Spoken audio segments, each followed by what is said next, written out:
Tudo bem, pessoal? Hoje eu vou falar sobre reparo tecidual. O reparo tecidual é o evento que vai restaurar a arquitetura e a função de um tecido após a lesão ou a inflamação. Existem dois eventos que vão culminar com a cura. Primeiro, a regeneração celular e a formação posteriormente de uma cicatriz, como vemos nessa figura. A regeneração ela ocorre em lesões mais superficiais e mais leves, enquanto a cicatrização ela se dá após lesões mais profundas e acentuadas. Vamos começar pela regeneração celular acompanhando essa figura. A regeneração celular envolve a proliferação de células dependendo de fatores de crescimento e da integridade da matriz extracelular. Vários tipos celulares proliferam durante o reparo tecidual, como as células não lesadas, células endoteliais, formando novos vasos, e fibroblastos, que vão formar a cicatriz. Essa proliferação ela se dá através da replicação de DNA e também de mitose. Nesse ponto, é importante saber a capacidade proliferativa intrínseca de cada tecido, que dita a habilidade dos mesmos em se autorreparar ou não. Os tecidos do corpo eles são divididos em três grupos seguindo a capacidade proliferativa. Temos os tecidos lábeis, compostos por tecidos que se dividem continuamente. As células desses tecidos são continuamente perdidas e substituídas pela maturação de células-tronco e por proliferação de células maduras.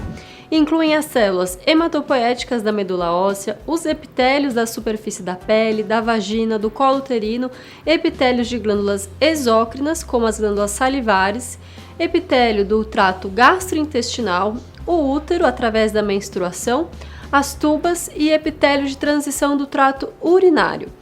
Outro tipo de tecido são os tecidos estáveis. Estes possuem células quiescentes que, em seu estado normal, possuem baixa atividade replicativa. Entretanto, essas células são capazes de proliferar em resposta à lesão ou perda de massa tecidual. Constituem o parênquima de órgãos sólidos, como o fígado, o rim e o pâncreas. Neste grupo, incluem-se também as células endoteliais, os fibroblastos e as células musculares lisas. E por último, nós temos o último grupo, que é o dos tecidos permanentes. As células desses tecidos permanentes são consideradas terminalmente diferenciadas, ou seja, elas já estão no seu estágio mais maduro e não são proliferativas na vida pós-natal. Estão nesse grupo a maioria dos neurônios e células musculares cardíacas e esqueléticas. Nesses tecidos, o reparo é dominado pela formação de cicatrizes.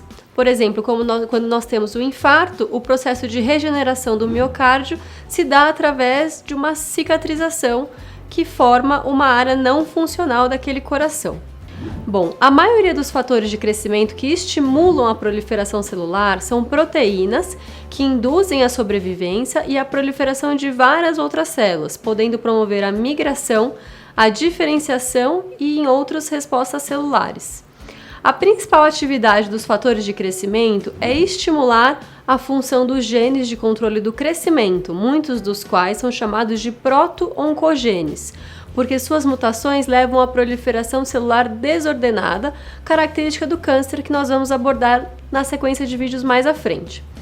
Tais fatores de crescimento se ligam a receptores específicos na superfície celular e desencadeiam sinais bioquímicos nas células, possuindo múltiplos efeitos como a migração e diferenciação celulares, a estimulação da angiogênese e da fibrinogênese, além da proliferação celular. Só que o reparo tecidual não depende apenas da atividade dos fatores de crescimento, mas também das interações entre as células e os componentes da matriz extracelular. A matriz extracelular é um complexo de várias proteínas que se arranjam em uma rede que circunda as células e constitui uma proporção significativa em qualquer tecido. A matriz extracelular sequestra a água, proporcionando turgor aos tecidos moles e minerais que dão rigidez ao osso. Ela regula também a proliferação, o movimento e a diferenciação das células que vivem no seu interior, fornecendo um substrato para adesão e migração celulares e funcionando também como um reservatório para os fatores de crescimento. A matriz extracelular ela está constantemente em remodelamento. A sua síntese, a sua degradação, elas vão acompanhar a morfogênese, a cura de feridas, a fibrose crônica, a invasão e até a metástase de tumores.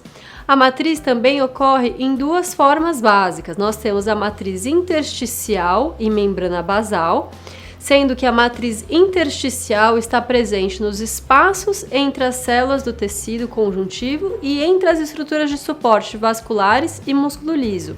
Essa matriz é sintetizada por células mesenquimais, como os fibroblastos, e tende a formar um gel amorfo tridimensional. Seus principais constituintes são os colágenos fibrilares e não fibrilares, bem como fibronectina, elastina, proteoglicanos, hialuronatos e outros elementos. E a membrana basal, o outro tipo de matriz extracelular, ela é o arranjo aparentemente ao acaso de matriz intersticial nos tecidos conjuntivos, que torna-se altamente organizado em torno das células epiteliais, endoteliais e células musculares lisas, formando o que a gente chama de membrana basal especializada. A membrana basal ela situa-se abaixo dos epitélios e é sintetizada pelo epitélio e células mesenquimais adjacentes. Ela tende a formar uma rede muito semelhante a uma tela de arame, sendo que os seus principais constituintes são o colágeno não fibrilar do tipo 4 e a laminina. Existem 3 componentes básicos da matriz extracelular que podemos visualizar nessa figura. As proteínas fibrosas estruturais, como os colágenos e as elastinas, que conferem resistência, atenção e flexibilidade. Os géis hidratados, como os proteoglicanos e o ácido hialurônico, que permitem elasticidade e lubrificação. E as glicoproteínas de adesão, fibronectina e a laminina, que vão conectar os elementos da matriz uns aos outros e às células. Nessa figura nós podemos observar os colágenos fibrilares dos tipos 1, 2, 3 e 4, que constituem a maior parte do tecido conjuntivo da cura de feridas e particularmente das cicatrizes. A resistência dos colágenos fibrilares à tensão se origina das duas ligações cruzadas, resultantes das ligações covalentes catalisadas pela enzima L-sil-oxidase. Esse processo é altamente dependente de vitamina C. Portanto, indivíduos com deficiência dessa vitamina possuem deformidades esqueléticas, facilidade de sangramento por conta do enfraquecimento da membrana basal da parede dos vasos e também deficiência na cicatrização de feridas. Os outros colágenos são não fibrilares e formam a membrana basal, que é o tipo 4. Vamos agora discutir o reparo por regeneração e por formação de cicatriz. O principal exemplo de reparo por regeneração é no tecido hepático. Nós sabemos que cerca de 40 a 60% do fígado pode ser removido em um procedimento chamado de transplante de doador vivo, no qual uma porção do fígado é retirada de uma pessoa saudável e transplantada para um paciente receptor de doença hepática em fase terminal. A remoção do tecido desencadeia uma resposta proliferativa dos hepatócitos restantes, que normalmente são quiescentes, e uma subsequente replicação das células hepáticas não parenquimatosas. A extensa regeneração ou hiperplasia compensatória pode ocorrer apenas se a trama de tecido conjuntivo residual do fígado estiver estruturalmente intacta. Ao contrário disso, se todo o tecido é lesado por infecção ou inflamação, a regeneração é incompleta e é feita por cicatrização. No reparo por cicatrização, há deposição de tecido conjuntivo e um processo sequencial que segue a resposta inflamatória, como vemos nessa figura. Nós temos a formação de novos vasos, chamada de angiogênese, a migração e a proliferação de fibroblastos e deposição de tecido conjuntivo, que junto com a abundância de vasos e leucócitos compõe o tecido de granulação. E a maturação e a reorganização do tecido fibroso, processo chamado de remodelamento, produz uma cicatriz fibrosa estável. A angiogênese ela é essencial para a cura e envolve o brotamento de novos vasos a partir de vasos pré-existentes. É estimulada pelos fatores de crescimento da família VEGF. Na cicatriz, a deposição de tecido conjuntivo ocorre em duas etapas. Primeiro, nós temos a migração e proliferação de fibroblastos para o local da lesão. E depois nós temos uma deposição de proteínas da matriz extracelular produzidas por essas células. A síntese do colágeno, em particular, é essencial para o desenvolvimento da resistência no local da cura da ferida. Tal síntese se inicia em 3 a 5 dias depois da lesão e se continua por várias semanas, a depender do tamanho da ferida.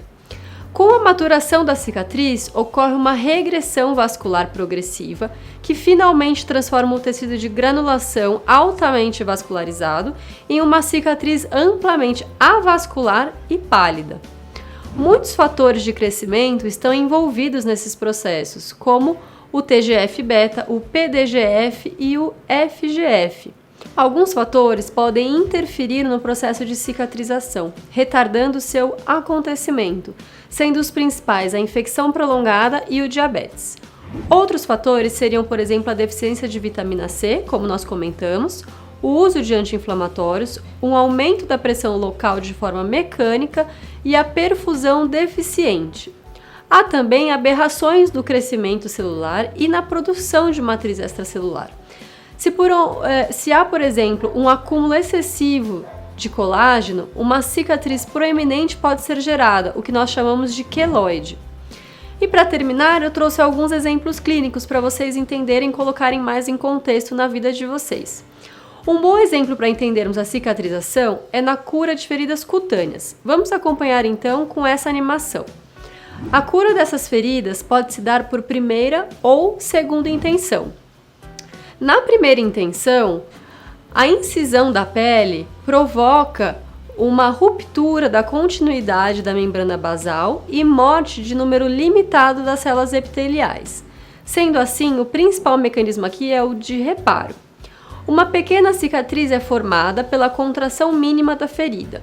O estreitamento desse espaço de incisão ele é preenchido por um coágulo sanguíneo contendo fibrina, que é rapidamente invadido pelo tecido de granulação e coberto por um outro epitélio. As etapas desse processo são bem definidas.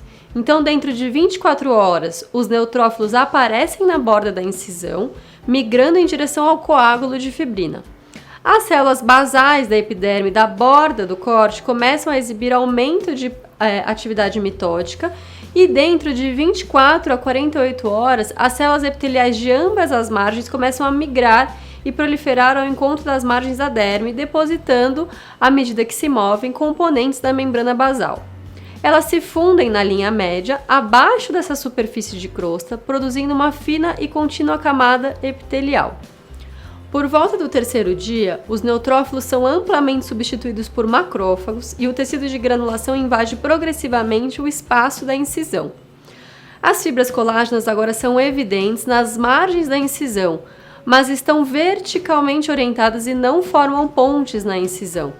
A proliferação das células epiteliais ela é continuada, produzindo uma camada epidérmica mais espessa. E aí, em torno do quinto dia, a neovascularização alcança seu ponto máximo e o tecido de granulação preenche o espaço da incisão. As fibrilas colágenas tornam-se mais abundantes e começam a formar pontes na incisão.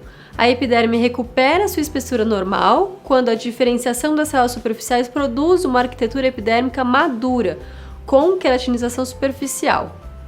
Durante a segunda semana, ocorre uma contínua proliferação de fibroblastos e acúmulo de colágeno.